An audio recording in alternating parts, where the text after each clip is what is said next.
नमस्कार, आप देख रहे हैं 4 टीवी और आपके साथ मैं हूं प्रियंका सिंह। हमारे इस खास बुलेटिन में आप सभी का एक बार फिर से बेहद स्वागत है। बुलेटिन का आगाज अहम खबर के साथ करेंगे। सबसे पहला रुख दिल्ली की ओर, जहां पर आज विश्व लिवर दिवस के मौके पर ILBS द्वारा आयोजित कार्यक्रम में केंद्रीय गृह मंत्री अमित शाह ने अपने स्वास्थ्य के अनुभव को साझा किया। अमित शाह ने कहा कि मई 2020 से अब तक उन्होंने अपने जीवन में एक बड़ा बदलाव किया है। नियमित नींद, पानी, आहार और व्यायाम से उन्हें स्वास्थ्य में काफी सुधार हुआ है। गृह मंत्री ने यह भी बताया कि आज वे किसी भी एलोपैथिक दवा और इंसुलिन से मुक्त होकर खड़े हैं। अपने अनुभव को साझा करते हुए अमित शाह ने देश के युवाओं से कहा कि वे अपने शरीर को 2 घंटे का व्यायाम, अपने मस्तिष्क के लिए 6 घंटे की नींद समर्पित करें। उनका कहना था कि ये उनके लिए बहुत फायदेमंद साबित हुआ है और वो चाहते हैं कि हमारे युवा इन आदतों को अपनाकर देश की प्रगति में अपना योगदान दें। ये कार्यक्रम स्वास्थ्य के प्रति जागरूकता फैलाने और लोगों को अपने जीवन शैली में सुधार लाने के लिए प्रेरित करने की दिशा में एक महत्वपूर्ण कदम था। मैं एक मेरे जीवन का अनुभव साझा करने के लिए यहां आया हूं। मित्रों, 2020 के मई महीने से आज तक मेरे जीवन में मैंने बहुत बड़ा परिवर्तन किया है।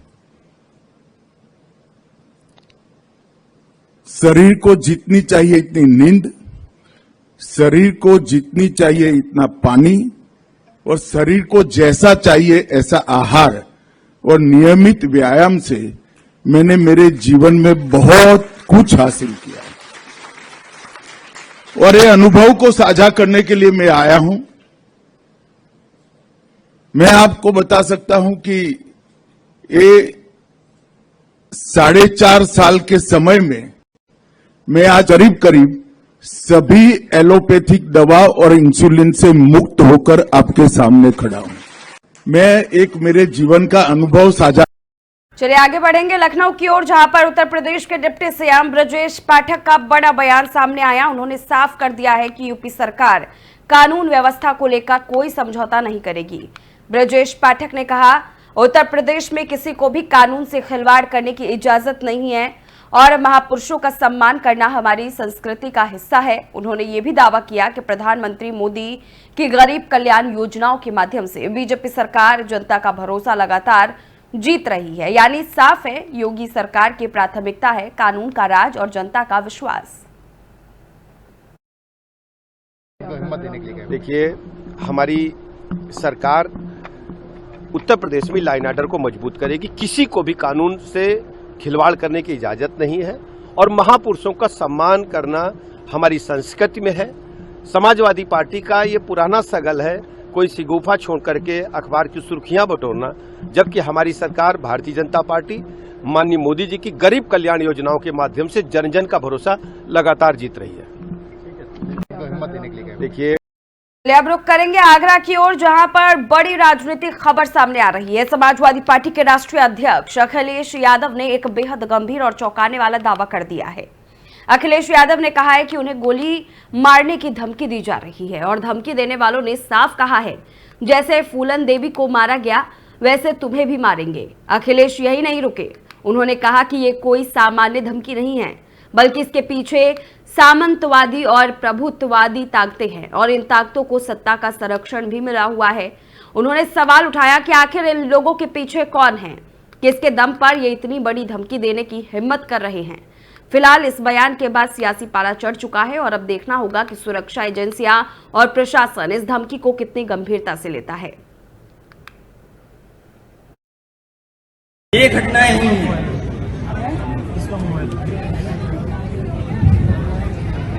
ये सब इसलिए हो रहा है क्योंकि आज सामंतवादी और प्रभुत्ववादी, उनको पता है कि उनकी सरकार है और अगर इस तरह का काम करेंगे तो उन पर कोई कार्रवाई नहीं होगी।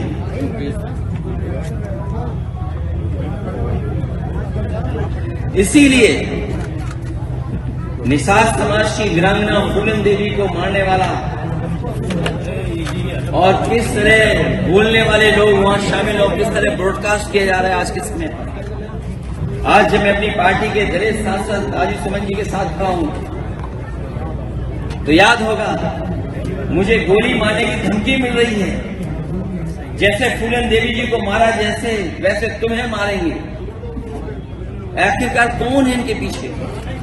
और चलिए आगे बढ़ेंगे लखनऊ की ओर, जहां पर आज एक राष्ट्रीय एक चुनाव के समर्थन में एक महत्वपूर्ण संगोष्ठी आयोजित की गई, जिसमें बतौर मुख्य अतिथि बीजेपी सांसद बांसुरी स्वराज शामिल हुई।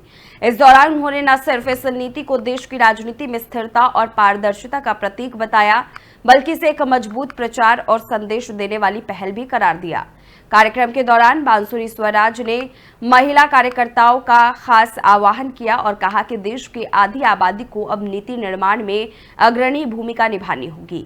उन्होंने जोर देकर कहा कि एक राष्ट्र एक चुनाव सिर्फ व्यवस्था नहीं, बल्कि एक मजबूत लोकतांत्रिक सोच का हिस्सा है, जिसे पूरे देश तक पहुंचाने की जरूरत है।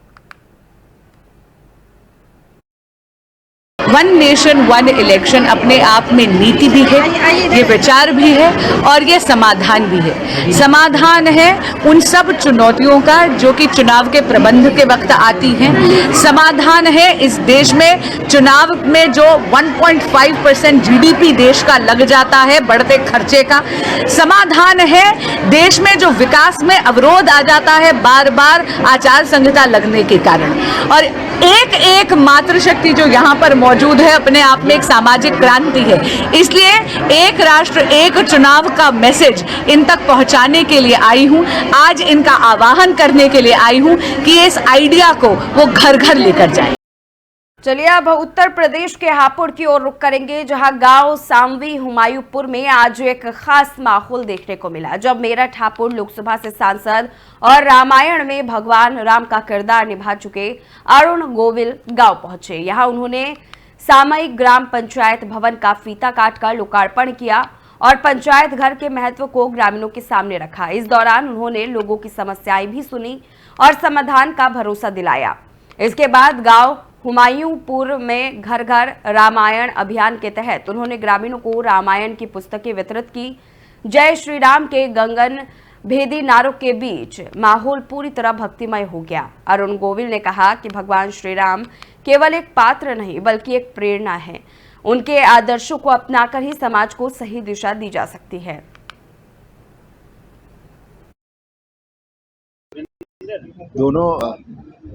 दोनों बातें थोड़ी सी अलग अलग भी हैं और जुड़ी हुई भी हैं। आज इस गांव में सचिवालय का उद्घाटन हुआ है और बहुत ही अच्छा प्रयास है ये। हमारे गांव के प्रधान जी जो हैं हमारे धीरज जी, उनका बहुत अच्छा प्रयास है। बहुत मेहनत की है उन्होंने, बहुत एनर्जेटिक हैं वो। और इतना अच्छा सचिवालय मैंने अभी तक देखा नहीं। बहुत सुंदर बना है, बहुत सोच समझकर बनाया गया है। और जिन कारीगरों ने इसमें काम किया है वो उन्होंने भी बहुत अच्छा काम किया है। और उसके पीछे जो जल जीवन मिशन का जो वो है वो भी हमने देखा, उन्होंने भी बहुत अच्छा काम किया है। और साथ ही अब इस समय हम राजकीय इंटर कॉलेज के प्रांगण में बैठे हैं, ये भी इनके गाँव वालों की और प्रधान जी की मेहनत से बना है। गांव ने मुझे पता लगा कि गांव में बहुत सारे अवार्ड्स पहले जीते गए हैं, तो सभी पैसे इस राजकीय इंटर कॉलेज में लगते गए हैं। तो ये एक मिसाल है, इसका अनुसरण करना चाहिए दूसरे गाँवों को भी, और जो प्रधान हैं उनको भी अनुसरण करना चाहिए। खबरों में आगे बढ़ेंगे। मुंबई में शिवसेना यूबीटी के सांसद संजय राउत ने एक महत्वपूर्ण बयान दिया है। उन्होंने कहा कि राज ठाकरे ने हाल ही में बयान दिया था कि अगर दोनों भाइयों के बीच कोई शिकायत है तो वो अपना अहंकार अलग रखते हुए महाराष्ट्र के सर्वोत्तम हित में उसे दूर करने के लिए तैयार है। इस पर उद्धव ठाकरे ने अपनी प्रतिक्रिया देते हुए कहा कि हम भाई हैं और हमारे बीच कोई शिकायत नहीं है, अगर कोई है तो मैं उसे दूर कर दूंगा। हालांकि उद्धव ठाकरे ने यह भी कहा कि लेकिन आपको महाराष्ट्र और शिवसेना यूबीटी के दुश्मन को अपने घर में जगह नहीं देनी चाहिए। अगर आप इस पर सहमत है तो हम निश्चित रूप से बात करेंगे। ये बयान शिवसेना यूबीटी के भीतर भाईचारे और सामंजस्य को लेकर एक अहम पहलू है, जिसमें पार्टी के आंतरिक मतभेदों और महाराष्ट्र के राजनीतिक परिप्रेक्ष्य में एक नया मोड़ आ सकता है।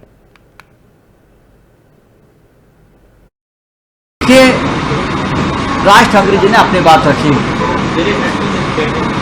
राज ठाकरे जी ने कहा है कि अगर कोई गिले शिकवे हमें है तो भाइयों में,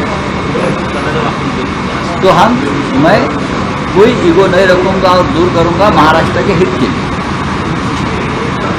उसके ऊपर उद्धव ठाकरे जी ने कहा है हम भाई हैं, हमारे में कोई गिले शिकवे नहीं है, अगर है तो मैं मिटा दूंगा।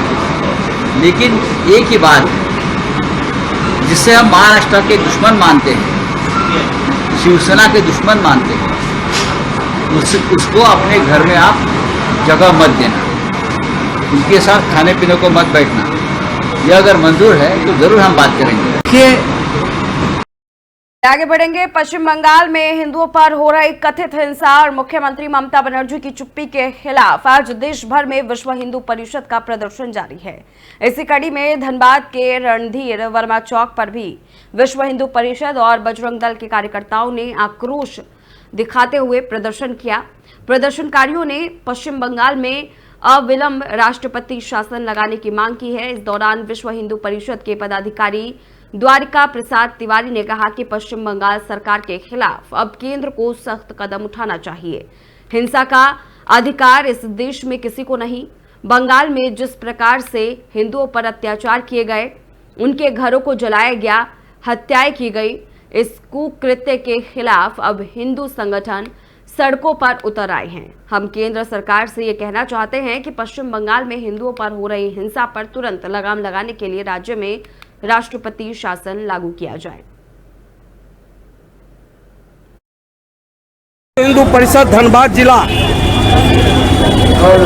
के तत्वाधान में पश्चिम बंगाल में जो वक्फ बोर्ड को लेकर प्रदर्शन किया गया, प्रदर्शन करने का अधिकार इस लोकतंत्र में सभी को है, लेकिन हिंसा का अधिकार किसी को नहीं है।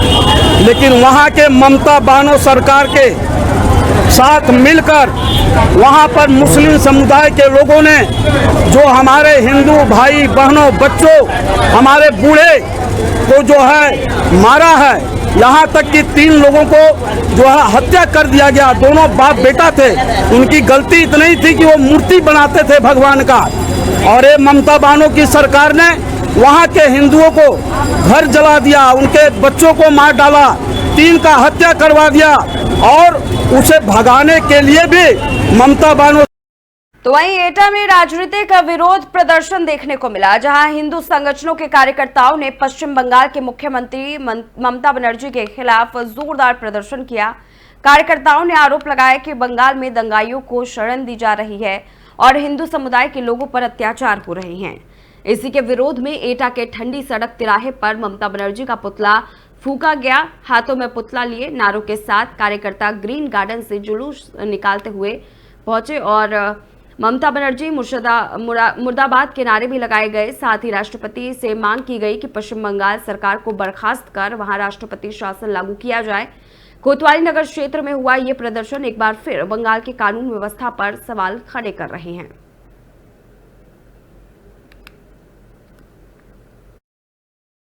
वक्फ कानून विरोध के नाम पर संपूर्ण देश में जो विरोध प्रदर्शन चल रहा है, उसकी आड़ में पश्चिम बंगाल में हिंसा, आगजनी और लूटपाट हिंदुओं के परिवारों के साथ हुए। हिंदू वहां विवश हो गया पलायन के लिए। वहां की राज सत्ता में जो राज्य सरकार है ममता बनर्जी की, उस सरकार ने अपनी मौन स्वीकृति, जो पुलिस प्रशासन वहां नहीं पहुंच पाया, जिसकी उन्होंने मौन स्वीकृति दी, तो उस सरकार को तुरंत बर्खास्त कर वहां राष्ट्रपति शासन लगाया जाए, ऐसी मांग लेकर विश्व हिंदू परिषद बजरंग दल के कार्यकर्ता आज धरना स्थल पे आए हैं। वहीं यूपी के जनपद बुलंदशहर में आज विश्व हिंदू परिषद के कार्यकर्ताओं ने पश्चिम बंगाल की ममता सरकार के खिलाफ जोरदार विरोध प्रदर्शन किया। प्रदर्शनकारियों का आरोप है कि बंगाल में हिंदुओं पर लगातार अत्याचार हो रहे हैं और उन्हें पलायन के लिए मजबूर किया जा रहा है। इसी के खिलाफ बुलंदशहर के कलेक्ट्रेट परिसर में विश्व हिंदू परिषद ने प्रदर्शन किया और राष्ट्रपति शासन लगाने की मांग की। सैकड़ों कार्यकर्ताओं के हाथों में भगवा झंडे और चेहरों पर आक्रोश साफ नजर आ रहा था।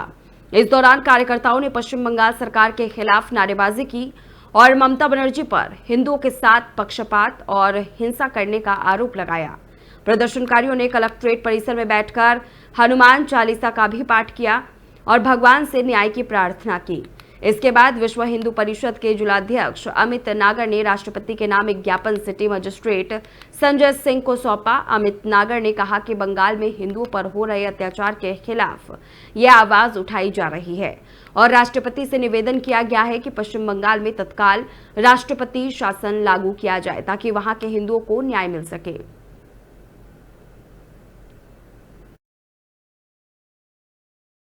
उद्देश्य जो बंगाल में हिंदुओं को प्रताड़ित किया जा रहा है, जो ममता बनर्जी द्वारा सरकार निष्क्रिय काम कर रही है, हिंदू विरोधी कार्य कर रही है और जिन जिहादी मानसिकता के लोगों ने हमारे हिंदुओं के दुकानें जलाई, वहाँ पे 3 निर्मम हत्याएं की गई, उसके विरोध में प्रदर्शन में जो राष्ट्रपति शासन लगवाने के लिए हम लोग आज ये एकत्रित हुए हैं। उद्देश्य जो बंगाल में हिंदुओं को प्रताड़ित किया जा रहा है, जो ममता बनर्जी द्वारा सरकार निष्क्रिय काम कर रही है, हिंदू विरोधी। चलिए रुक कर लेते हैं एटा की ओर, जहां अलीगढ़ मंडल की मंडलायुक्त संगीता सिंह ने तहसील सभागार में आयोजित संपूर्ण समाधान दिवस में शिरकत की। उन्होंने मौके पर मौजूद फरियादियों से सीधा संवाद किया और उनकी समस्याएं सुनी। मंडलायुक्त ने अधिकारियों को सख्त निर्देश देते हुए कहा कि हर शिकायत का समयबद्ध और प्रभावी समाधान सुनिश्चित किया जाए। उन्होंने साफ किया कि सिर्फ फाइलों में समाधान नहीं चलेगा बल्कि जमीनी हकीकत से पुष्टि जरूरी है। जन सुनवाई के दौरान जल जीवन मिशन से जुड़े कार्यों की समीक्षा करते हुए जिलाधिकारी प्रेम रंजन सिंह समेत संबंधित विभागों को स्पष्ट चेतावनी दी गई कि लापरवाही बर्दाश्त नहीं होगी। साथ ही उन्होंने ये भी कहा कि किसी लेखपाल के पास प्राइवेट व्यक्ति से काम कराना पूरी तरह अस्वीकार्य है, ऐसा हुआ तो होगी कार्रवाई। समाधान दिवस के बाद संगीता सिंह जवाहर तापीय परियोजना मलावन का भी निरीक्षण करने पहुंची।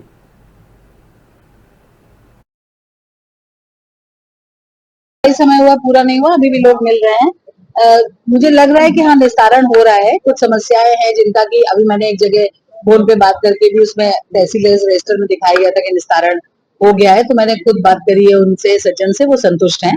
जनवरी का प्रकरण था और अभी अप्रैल तक वो संतुष्ट है, इसका मतलब कि निस्तारण हो गया पूरा। तो यही हम लोगों का मेन ध्येय ही यही है कि हम गुणवत्तापूर्वक निस्तारण करें और जो भी है वो समुचित रूप से हो जाए। बहुत सारी समस्या होती है जो कि आपसी विवाद के कारण होती है, वो समय पर निस्तारण नहीं हो सकती है, वो चलता रहता है निस्तारण। तो उसके लिए कोर्ट कचहरी बना है, वो अपना बाद में जाएंगे। बाद वाले मुकदमे हम लोग यहाँ नहीं कर सकते, लेकिन जो संभव है उसी दिन, अगर संभव है तो उसी दिन करने की आवश्यकता है। और अगर उस दिन नहीं संभव है तो कम से कम कुछ समय लेके, जैसे कुछ लोगों को बोला गया है कि अभी शाम तक उनके यहाँ टीम पहुंचेगी, वो उनका नाप वगैरह जो भी है वो कर देगी। तो यही प्रयास किया जा रहा है। तो झारखंड की राजधानी रांची ने आज इतिहास रच दिया। पहली बार रांची के आसमान में भारतीय वायुसेना का पराक्रम और शौर्य गर्जना करता नजर आया।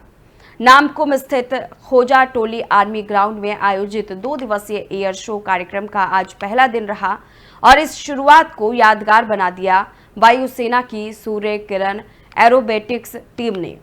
हॉक जेट विमानों से भारतीय वायुसेना के जाबाज पायलटों ने ऐसे करतब दिखाए कि देखने वाले दंग रह गए। रांची के नीले आसमान में जब विमान एक साथ फॉर्मेशन में उड़ान भरते और अद्भुत फिगर बनाते तो दर्शकों की तालियों की गूंज आसमान तक पहुंच जाती। हर एक करतब, हर एक मोड़ भारतीय सेना के कौशल और साहस की मिसाल था।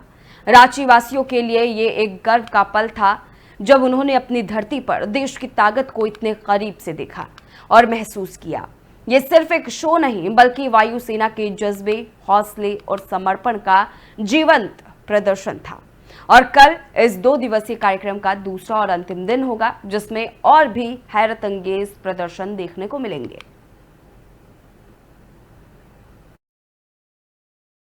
बहुत ही अच्छा लगा, अत्यंत रोमांचकारी एयर शो रहा और रांची झारखंड में ये पहली बार सूर्य किरण के द्वारा यह एयर शो आयोजित किया गया और इसमें इतना सुंदर बेहतरीन कलाकारी दिखाया गया। हर एक प्रकार के करतब इन जहाज के द्वारा दिखाए गए हैं। जेट प्लेन जो है इतने ऊपर से उड़ रहे थे, एकदम से लग रहा था सर के ऊपर से जा रहा और तिरंगा क्रिएट हुआ, दिल क्रिएट हुआ। बहुत ही अच्छा बेहतरीन अनुभव रहा, जोश और जज्बे से भरपूर यह एयर शो बहुत ही शानदार रांची में आयोजित किया गया। सर यहाँ तो पहली बार रांची में ये प्रोग्राम हुआ, हमको देख के बहुत अच्छा लगा क्योंकि हम लोग को तो इसके चिंता में जब इसका आमंत्रित पत्र आया था, हम लोग को इनवाइट किया गया था, तो हम लोग बहुत खुश थे। रात में भी प्रोग्राम बना लिए कि सुबह उठ के जाना है। हम लोग रात में आधा काम करके सुबह जल्दी काम करके 8 बजे यहाँ आ गए। ऐसा एयर शो हम लोग कभी नहीं देखे, पहली बार लाइव में देखे, इतना खुशी महसूस हो रहा सर, हम बता नहीं सकते हैं। बहुत ही अच्छा लगा, अत्यंत चलिए आगे बढ़ेंगे। बोकारो में अब खुले में शराब पीना महंगा पड़ सकता है। एसपी के निर्देश पर सिटी डीएसपी आलोक रंजन की अगुवाई में बड़ी कार्रवाई को अंजाम दिया गया।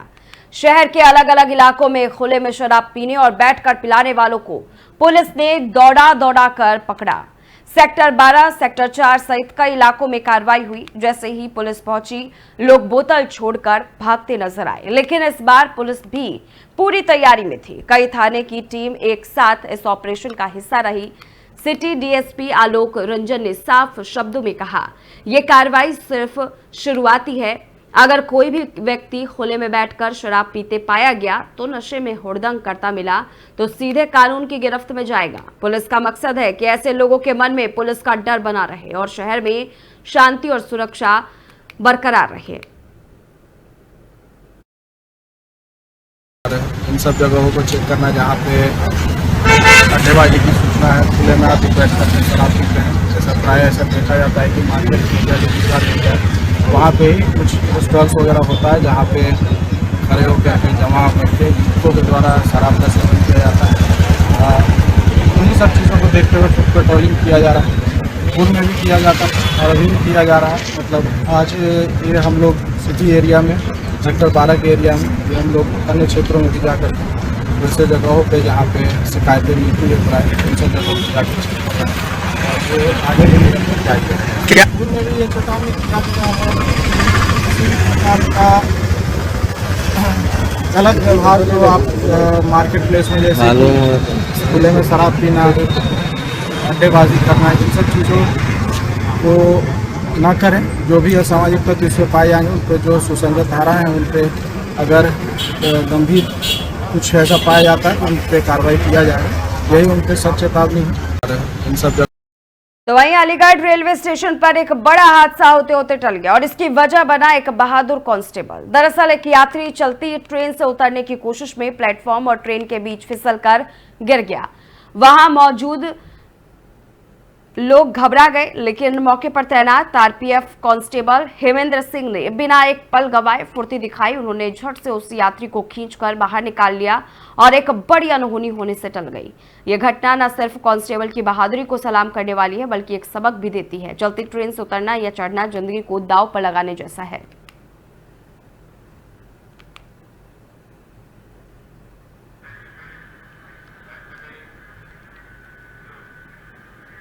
भारतीय लोकतंत्र के 3 प्रमुख स्तंभ, विधायिका, कार्यपालिका और न्यायपालिका, इन पर बता दें कि सुप्रीम कोर्ट ने वक्फ संशोधन कानून की वैधता पर सुनवाई शुरू की और केंद्र सरकार से 7 दिनों में जवाब भी मांगा। इसी बीच झारखंड के गोड्डा से भाजपा सांसद निशिकांत दुबे ने इंटरनेट मीडिया प्लेटफॉर्म एक्स पर अपना एक बयान दिया, जिसमें उन्होंने लिखा कि अगर सुप्रीम कोर्ट ही कानून बनाएगा तो संसद भवन बंद कर देना चाहिए।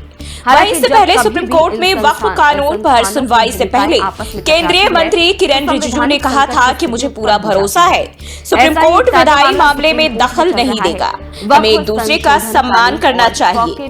अगर कल सरकार न्यायपालिका में दखल देगी तो ये अच्छा नहीं होगा। शक्तियों का बंटवारा अच्छी तरह से परिभाषित है। इस मुद्दे पर दरअसल सुप्रीम कोर्ट में इन दिनों 2 अहम मामलों की सुनवाई हो रही है। वक्फ संशोधन कानून और तमिलनाडु के विधेयकों को लेकर पॉकेट वीटो से जुड़ा विवाद। इन दोनों मामलों ने भारत में विधायिका, कार्यपालिका और न्यायपालिका की भूमिका और अधिकारों को लेकर गहन बहस छेड़ दी है। 16 अप्रैल को वक्फ कानून के खिलाफ दायर याचिकाओं पर सुनवाई के दौरान केंद्र सरकार ने सुप्रीम कोर्ट से आग्रह किया कि किसी भी अंतरिम आदेश को पारित करने से पहले उसकी दलीलें सुनी जाए। कोर्ट ने इस अपील को स्वीकार करते हुए अंतरिम आदेश पारित नहीं किया। 17 अप्रैल को फिर से जब सुनवाई हुई तो केंद्र ने 1 हफ्ते की मोहलत मांगी ताकि वे अपना जवाब दाखिल कर सके। सुप्रीम कोर्ट ने अंतरिम आदेश की तारीख आगे बढ़ा दी, लेकिन वक्फ बोर्ड में बता दें कि सुप्रीम कोर्ट ने वक्फ संशोधन कानून की वैधता पर सुनवाई शुरू की और केंद्र सरकार से 7 दिनों में जवाब भी मांगा।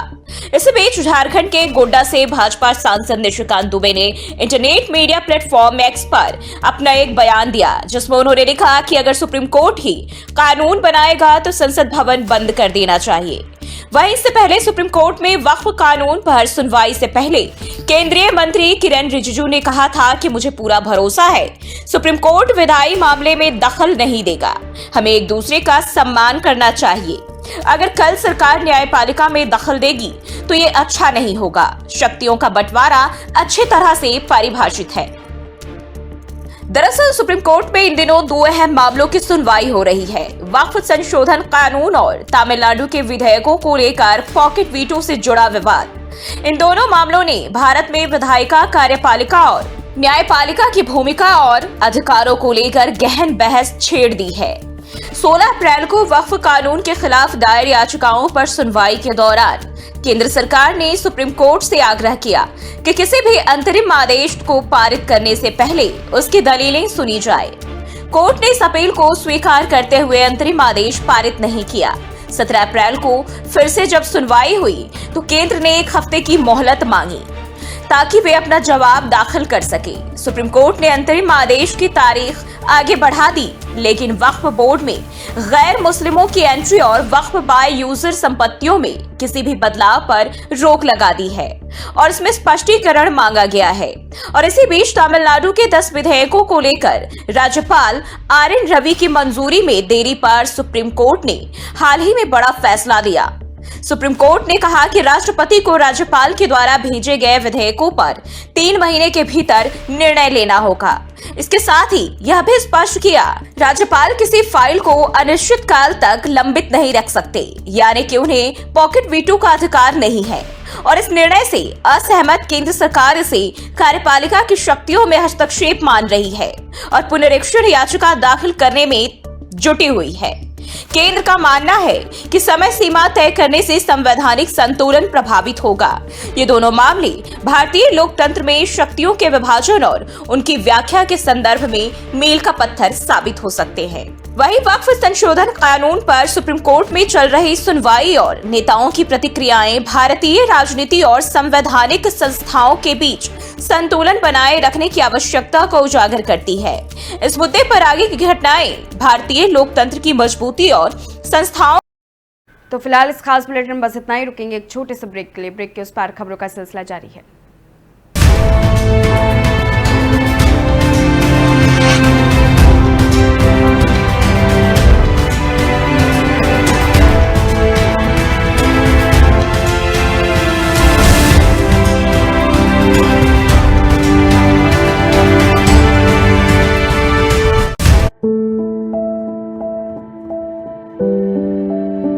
बढ़ती महंगाई, कम होती आमदनी,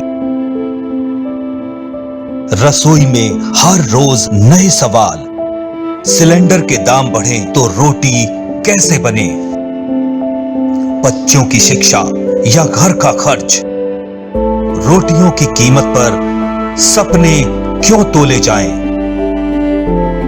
अब आपकी आवाज कोई नहीं दबा सकता। हम लाएंगे आपकी बातें, आपकी समस्याएं सीधा उन तक जिनके हाथों में है आपकी तकदीर। 4TV सिर्फ खबर ही नहीं दिखाता, बदलाव की बातें करता है। 4TV, सच की पहचान, भारत की शान।